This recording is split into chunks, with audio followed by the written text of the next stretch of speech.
Assalamualaikum, salam sejahtera langsung dari World Trade Center Kuala Lumpur. Anda bersama saya Ihsan Dahya dan pastinya menjadi tumpuan adalah berkaitan dengan rancangan Malaysia ke-12 dan Perdana Menteri Datuk Seri Ismail Sabri Yaakob akan membentangkan rancangan Malaysia ke-12 atau RMK12 yang akan menjadi landasan hala tuju pembangunan 5 tahun negara di Dewan Rakyat Isnin ini. Ismail Sabri dijadual membentangkan RMK12 bagi tempoh 2021 hingga 2025 pada pukul 11.30 pagi selepas sesi soal jawab lisan. Dan saya nak memetik apa yang dinyatakan oleh Dr. Anwar Ahmad yang merupakan pensyarah Pusat Kajian Kesejahteraan dan juga Pendidikan Komuniti Fakulti Pendidikan UKM, yang mana beliau menyatakan bahawa sektor pendidikan rancangan Malaysia ke-12 RMK12 perlu memberikan fokus kepada pemulihan sistem pendidikan pasca pandemik COVID-19, pemerkayaan pendigitalan pendidikan, pengukuhan latihan keguruan yang lebih terkini dan juga penyediaan kemudahan pendidikan yang lebih berkualiti sesuai dengan konsep pendidikan futuristik. Bagaimana kita memaknakan tempoh 5 tahun RMK12 ini untuk kita melihat keberkesanan sistem pendidikan negara, terutamanya ketika negara berdepan dengan krisis pandemik COVID-19. Jadi Dr. Anwar bersama-sama dengan saya ketika ini. Assalamualaikum Doktor. Salam, Saudara.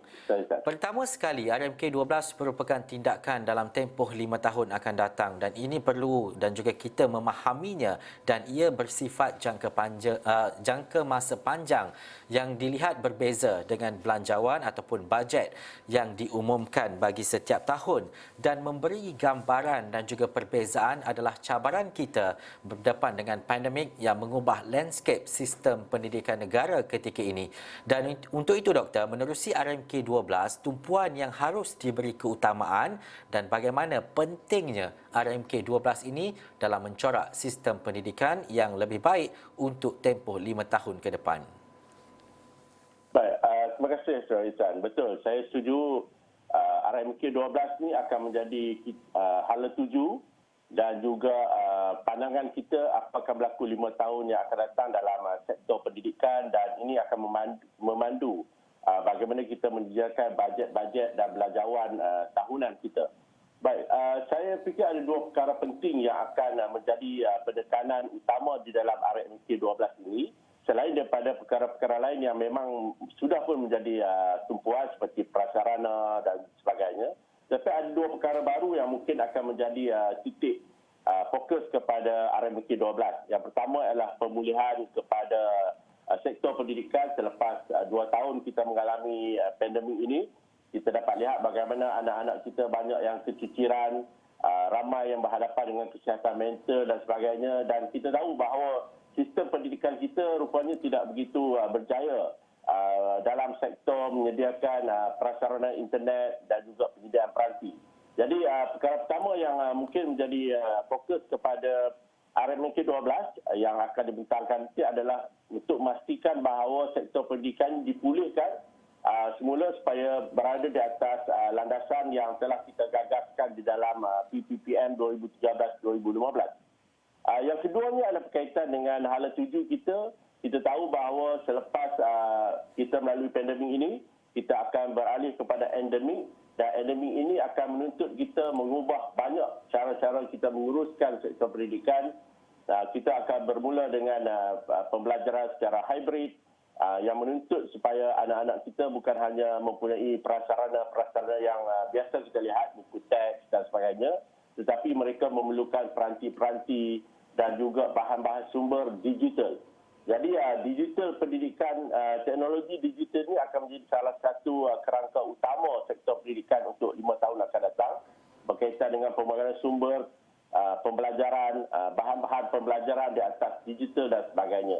Dan saya harap industri dan juga sektor-sektor syarikat yang penyedia bahan-bahan pembelajaran ini akan diperbanyakkan.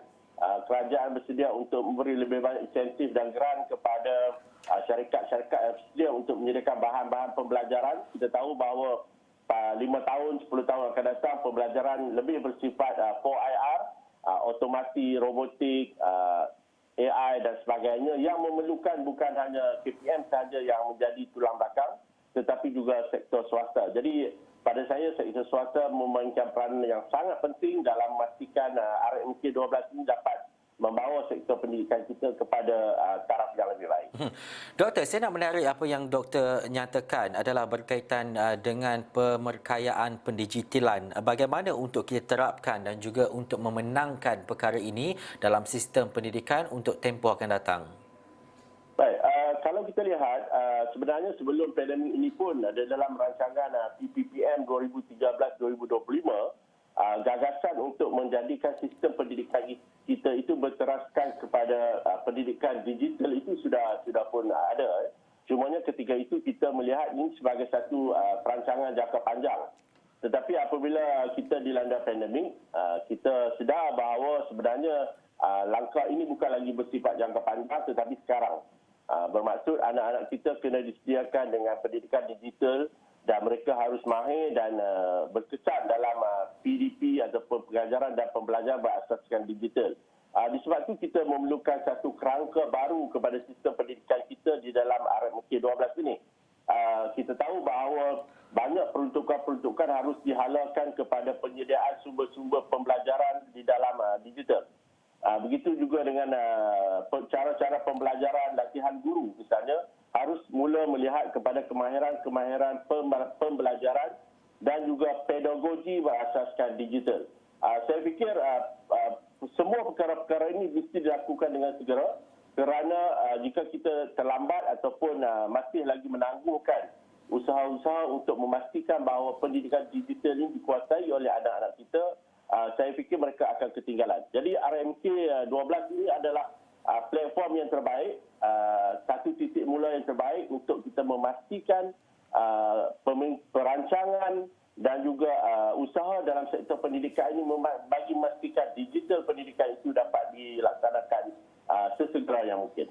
Doktor turut menggariskan peranan dalam pengukuhan keguruan yang lebih terkini. Bagaimana fasa ini dapat diterjemahkan untuk melihat capaian keguruan yang lebih baik selepas ini? Adakah kita melihat kepada akses yang tidak luas ataupun perkara-perkara yang boleh merencatkan perkara ini yang sedang berlaku ketika ini, dan bagaimana pula untuk kita memastikan perkara itu dapat dilaksanakan untuk tempoh dan juga tahun-tahun akan datang, Doktor? Betul. Sebenarnya guru adalah kita punya barisan hadapan kepada anjakan ataupun perubahan dalam sektor pendidikan. Kalau kita menyediakan barisan hadapan di kalangan guru-guru yang cekap dengan pedagogi yang futuristik, mereka mahir menggunakan teknologi pendidikan, mahir menggunakan PDP, kemahiran kamera mengajar, berteraskan kepada teknologi pendidikan, maka kita percaya anak-anak kita juga dengan segera dapat menguasai pendidikan dan juga pembelajaran yang berteraskan kepada teknologi. Sebab itu latihan keguruan akan menjadi salah satu agenda besar di dalam RMK 12 ini.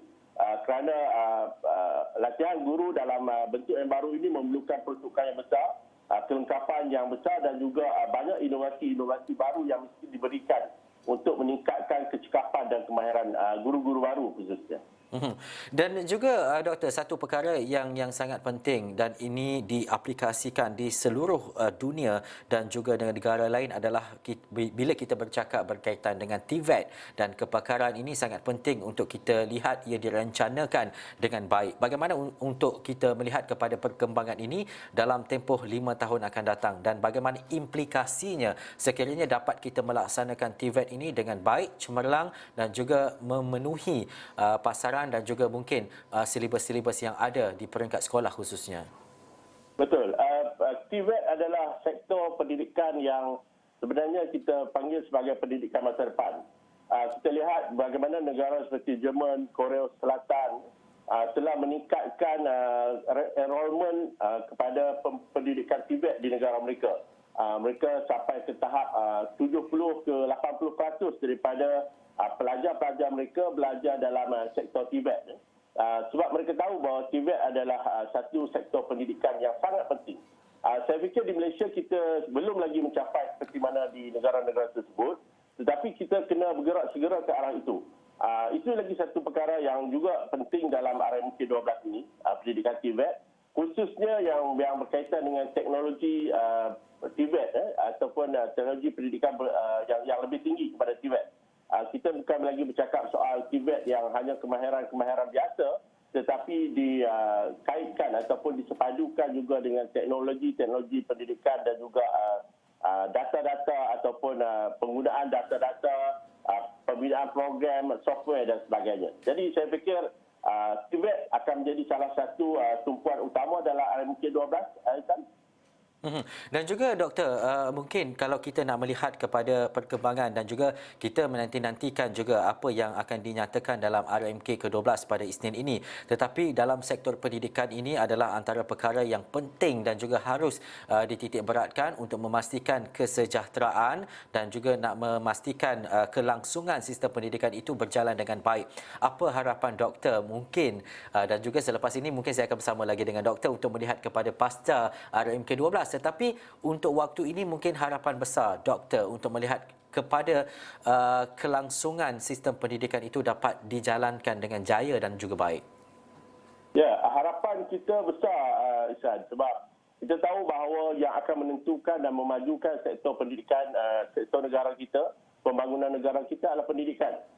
Kesediaan kita, khususnya pihak kerajaan untuk memberikan peruntukan yang besar kepada pendidikan akan merupakan satu pelaburan yang sangat menguntungkan dan sangat diperlukan, khususnya dalam membina sumber manusia baru, anak-anak muda yang memiliki kemahiran tinggi, bukan hanya berkelas tempatan tetapi juga berkelas antarabangsa.